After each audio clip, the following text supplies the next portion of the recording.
Hello and welcome back to Goalmouth Gossip episode 6, the first one of 2024.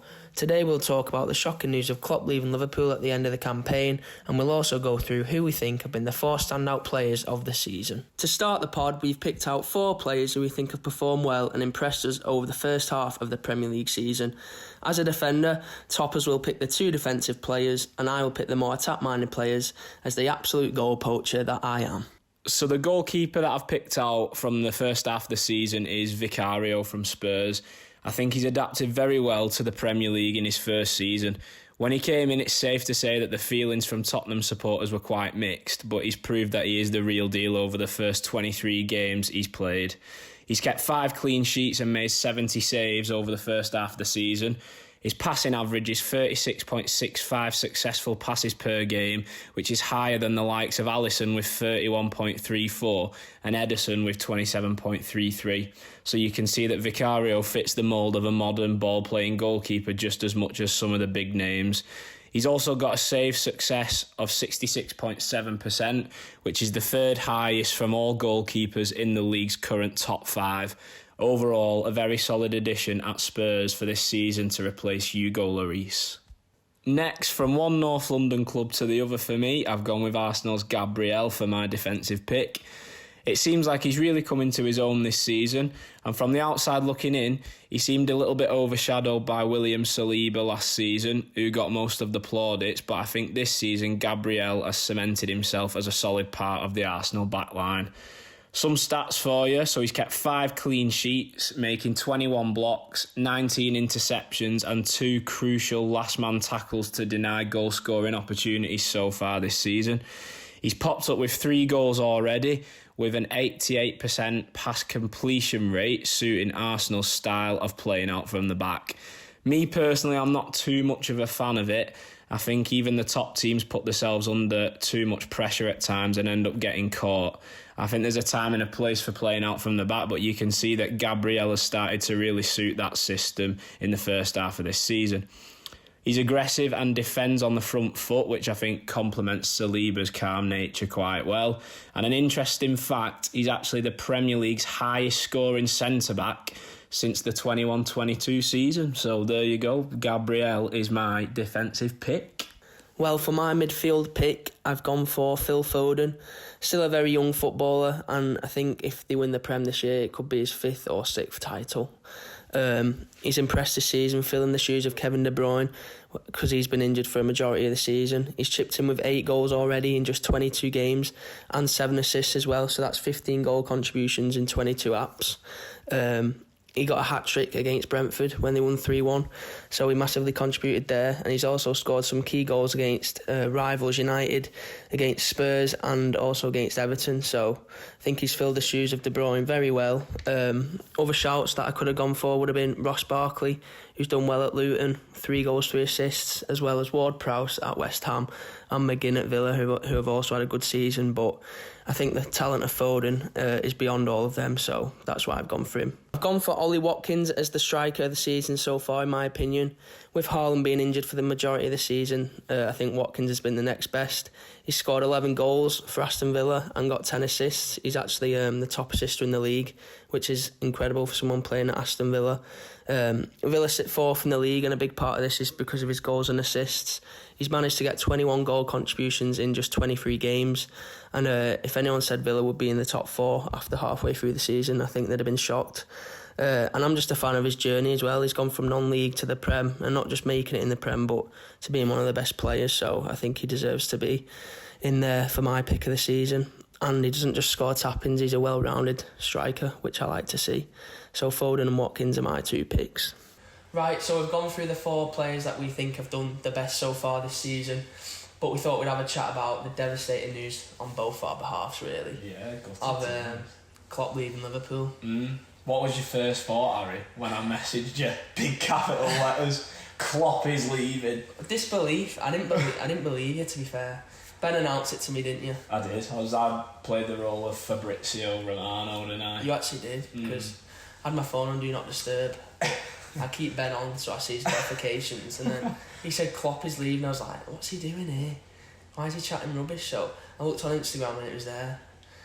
official announcement from Liverpool and all over social media, so I couldn't really carry on doing my uni work. I just started screaming the house down, to be honest.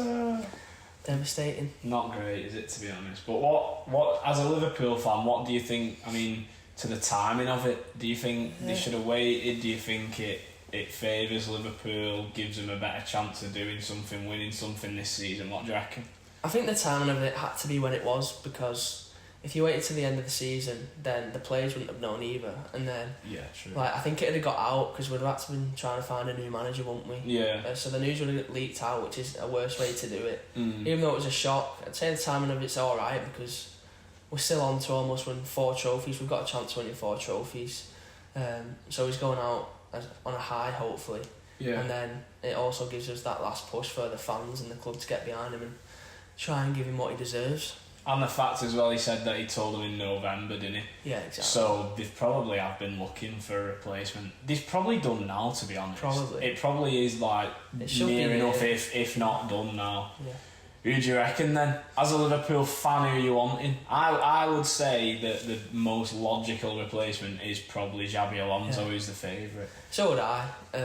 He's very inexperienced. That's his only downfall. I think he's only done like a year and a half of management. But what I can say, in that year and a half, I think he took Leverkusen from 17th in the Bundesliga to getting them into the Europa League. Yeah. They're now still in the Europa League and have a good chance of winning that. Hopefully they don't beat Liverpool. And also the top of the Bundesliga, I think the only team in Europe who are still undefeated in the league. Undefeated, yeah. I think it's like, 29 games a or lot something. Of games, something like that. And he has a good connection with Liverpool. It's not far off a legend, to be fair. He won the Champions League, what was in 2005. He scored in the final. He used his class as well. No one's going to replace Klopp, but I think he'd probably be our best choice. I think as well for me, when such a big name like a Jurgen Klopp leaves, obviously there was rumours that it was going to be Pep Lijnders. Yeah. He was one of the names that was mentioned, so that's Klopp's assistant for those that don't know. Yeah. But to be honest, I think such a big name like Klopp leaving, I feel like you need a full clear out, you know what I mean? It needs fresh ideas, because when it's like, when you're in a transition and you're moving away from like a style of play and just, well, a way of life around the club really, that them players and the fans have known for what, the best part of 10 years. Yeah, not far off 10 years. If you have a Pep Lijnders in there, it's kind of like, it's just... There's no change, do you know what I mean? You've not fully moved on. You've not fully moved on, exactly. So I think someone like a Xabi Alonso coming in with his own staff, he'll bring his own players. I mean, it'll take some adjusting, because obviously that squad is used to Klopp, isn't it? Like, but that's what happens when you get a new manager. You need new staff as well, just to bring like that new vibe, really. Yeah, of course you do. I've never understood it, when like a manager leaves a club and the staff stay on for the next manager. Doesn't make sense. Like we've seen it a few times at Wigan, and it's like there's always just that like clinging on where it's like influences from before and things like that. So I think the best way to do it is a full fresh start. Even though it's been very, very good, you need a fresh start. Which Alonso will bring as well. Young manager as well. Yeah. So hungry as well. Yeah, exactly. That's what you need. Passion. And he ain't going to turn it down if he gets offered it, let's be honest. No, I don't think any manager would, really. The team's one of the best in the world, really. It's definitely top 5 squads in the world. And it's a young squad, so who wouldn't want that job? We can go on and try and win everything. It's ready built, innit, near enough. Exactly. And that's a big thanks to Klopp as well, because he could have easily left last season when we had a shock over season and came 5th. But he decided to rebuild it, and it's taken clubs ages to rebuild their squads. It's took us about 6 months. Well, obviously we're not the finished product yet, but we've made a good start. Yeah. Can you see him back in management? Or? I personally think he will be back. He needs to see what he wants to do with his own life, like he says. Like, it must be so intense being Liverpool manager for that amount of years. Yeah. Barely get a break. Well, you don't really, like he said. So he deserves that rest, but I think he'll get bored, and I reckon after a year, max 2 years, he'll probably go into Germany. I don't know if he'll do another club, but it wouldn't surprise me. But I know he won't be in England, so that's fine with me. Yeah, he won't manage another English club, but I think German national team probably. Yeah, I agree. Is pretty logical for him, because to be honest, everything he's saying about like wanting a normal life and all that, like obviously it's still hard work, but managing a country isn't. It's not as day to day. No, exactly. So That might be a better role for him, I reckon. I agree. I've also got some stats just to prove the haters wrong, because when I hear people say Klopp hasn't done a good job at Liverpool, it baffles me. I know Dylan Gorman. Dylan Gorman messaged me, Standish Park Rangers finest, messaged me the other week, and he was questioning whether Jurgen Klopp is a success at Liverpool. Come on, lads. Let's get with the programme, Dill. Come on. You know. Huge success, because I've got a few stats here. So, the 5 seasons before he came, actually 6 seasons, we came 7th, then 6th, then 8th, then 7th, and then we came 2nd when Gerrard's and then we came 6th. And then since he came in I think in October 2015. We only came 8th that season, but he got us to 2 cup finals straight away, Europa League and League Cup, lost them both. But then straight away he got us into the top 4 in his first full season. Year after, top 4 again and Champions League final, with a squad that wasn't good enough to reach the Champions League final. Oh yeah, it weren't. He changed that within about 2 years as well. When he came in, we had like Mignolet, Klein. Our team was so poor. Moreno left back, and to change it to what it is now, like his signings as well. His signings are unbelievable. Like some of the players he's brought in and turned them into world class players, like Andy Robertson. 7 mil. Exactly. That's just one. He's done about. I could name the whole team now, and he signed all of them. Even Salah, like to a certain degree. No one thought he was a flop. We signed a flop from Chelsea, really. Yeah. He did all right in Roma, but no one thought he was going to be. He weren't proven in the Prem, was he? And then bang, there you go. Mane even he was decent at Southampton. No one thought he'd go and like do what he did. But anyway, the year after that, we went and came 2nd with 97 points. I mean, if that doesn't win a league... Oh yeah, then you're very unlucky. But... That is the power of Man City. Did we cry about it? No, we won the Champions League that year. Yeah. Year after we won the Prem, and in them 2 seasons there, we got 103 points from 105 possible in a row.